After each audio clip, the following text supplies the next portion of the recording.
наш садовый распылитель. Для того, чтобы запустить, необходимо включить зажигание, прибавить газу при помощи вот этой клавиши, закрыть воздушную заслонку, открыть краник. Краник в положении открыто, должен быть параллельно шлангу. Заслонка закрыта, зажигание включено. Ни в коем случае не дергать за стартер, а просто легко его вытягивать, потому что данный стартер у распылителя оборудован системой легкого запуска.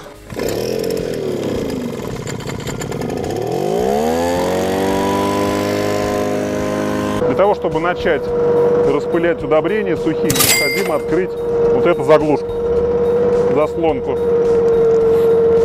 Ей также можно дозировать количество.